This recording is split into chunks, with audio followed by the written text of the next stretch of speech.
नमस्ते, मी वंदना पुन्हा एकदा माझ्या चॅनलमध्ये तुमचं सगळ्यांचं स्वागत. तर आपण फुगाबाईची कटिंग करणार आहोत आणि स्टिचिंग पण करणार आहोत. तर एकाच व्हिडिओमध्ये तुम्ही दोन्ही कामं बघा. तर आपल्याला जेवढी लांबी लागते तर तेवढी आपल्याला लांबी घ्यायची आणि रुंदी कशी घ्यायची का जिथं आपल्याला फुगा टाकायचा आहे ते 5 इंच आपल्याला सोडून द्यायचं आहे. आता हे बघा, आपल्याला अशा पद्धतीने आकार देऊन घ्यायचा आहे आणि पुढं थोडंसं एक्स्ट्रा असलं तरी काही अडचण नाही, कारण आपण जी लाईन आखली तिथपासून आपल्याला 5 इंच फुग्यासाठी ठेवायचं आहे. बघा, डबल फोल्डमध्ये कपडा आहे आणि जेवढं काठ असेल तेवढं आपल्याला वजा करायचं आहे. तर अशा पद्धतीने मी याची कटिंग करून घेतली मेन फॅब्रिकची.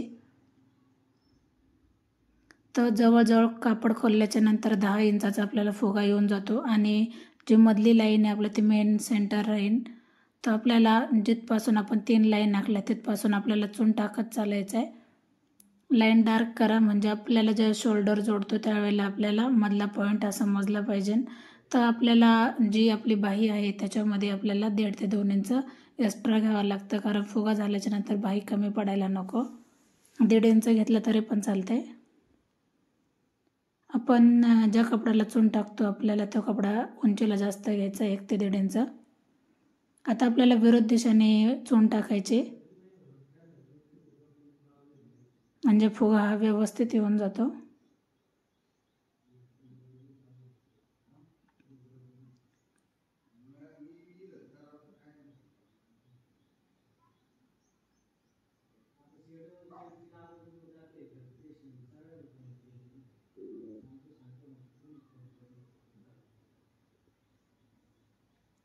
तर चून टाकताना एकसारखे चून टाका म्हणजे व्यवस्थित फुगा येऊन जातो.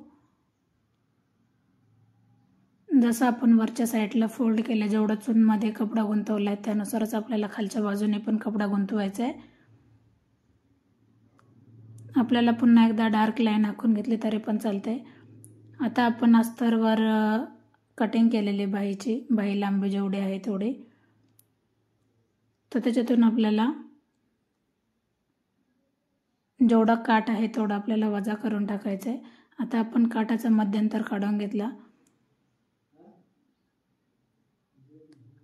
आता जे आपण अस्तरवर बाही लांबी काढली त्याच्यामधून आपण काठ वजा केलं आहे आणि त्या काठाला आपण अस्तर जोडून घेऊ, कारण आपण वरच्या साईडला अस्तर लावलेलं नाही तरी पण बाही ही व्यवस्थित येऊन जाते.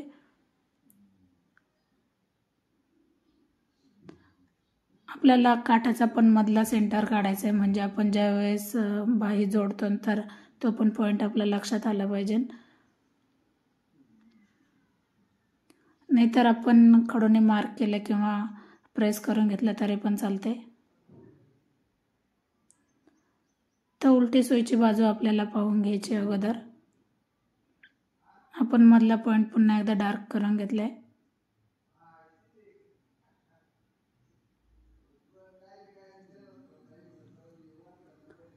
तर कशा पद्धतीने मी बाही खालचा काठ ठेवलाय तर ते तुम्ही लक्षात घ्या. मी सुईची बाजू वरून ठेवली, जे आपण चून टाकली. काठ पण आपला सुईचा आहे, आपण अस्तर एका साईडला घेतलंय. सगळ्यात महत्त्वाचं म्हणजे ज्यावेळेस आपण फुगाबाई जोडतो तर आपल्याला मेन सेंटर कळायला पाहिजे. तर मग मधल्या साईडपासूनच आपण शिवायला सुरुवात करू, कारण कडेपासून सुरुवात केली तर पॉईंट होऊ शकतो. तर आपण टाचन पिनचा वापर केला तरी पण चालते, किंवा मग लक्षात ठेवा का आपल्याला वापर कुठपासून करायचा आहे.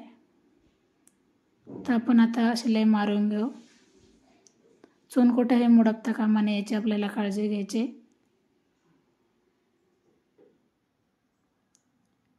एकसारखी आपल्याला शिलाई आली पाहिजे, कारण ज्यावेळेस आपण फुगाबाई जोडतो तर कमी जास्त व्हायला नको आहे.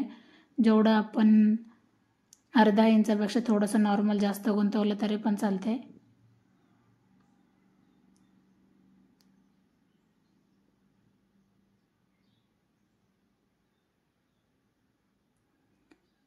तर आपल्याला पुन्हा एकदा पलटी द्यायची कपड्याला म्हणजे व्यवस्थित शिलाई येईल. पण खालीचून ज्यावेळेस आपण अशी शिलाई मारतो तर खालच्या बाजूने लक्ष ठेवा का चून कुठं मुडपता कामा नये. आता आपण ज्या वेळेस काठ जोडणार आहोत तर त्याला आपण रेडीमेड पायपिंग पण लावणार. तुमच्याकडे जरी नसेल तर काही अडचण नाही आहे, असं मुडपलं तरी पण चालते, पण पायपिंग लावल्याच्या नंतर अजून व्यवस्थित वाटते आणि बघा व्यवस्थित आपल्याला जोडण्यासाठी अगोदर मोडपून घ्यायचे. अगोदर आपल्याला किती मोडपायचं हे आपल्या लक्षात आलं पाहिजे.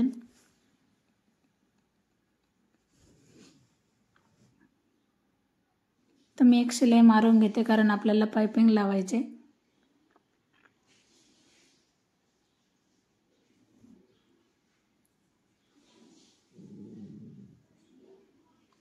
आता रेडीमेड पाइपिंग लावताना आपल्याला काळजी घ्यायची का ती पूर्ण व्यवस्थितच आली पाहिजे, कारण मागं पुढं व्हायला नको आहे.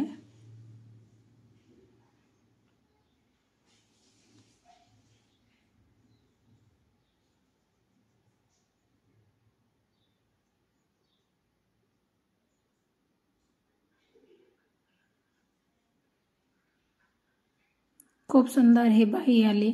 आणि जेवढं आता आपण एक्स्ट्रा कपडा असेल तर आपण पुन्हा एकदा बाही मोजून घ्यायची आणि जेवढं एक्स्ट्रा कपडा असेल तेवढं आपण काढून टाकणार आहोत. तर अशा पद्धतीने जवळजवळ बाही ही पूर्ण कंप्लीट झाली. तर तुम्ही त्याचं लुक बघू शकता किती व्यवस्थित आले आणि किती व्यवस्थित दिसते.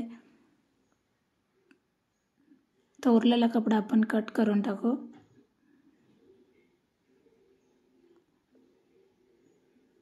व्हिडिओ आवडला तर नक्कीच लाईक करा, शेअर करा आणि सबस्क्राईब करायला अजिबात विसरू नका. आपण पुन्हा भेटू नवीन आणि चांगल्या व्हिडिओमध्ये.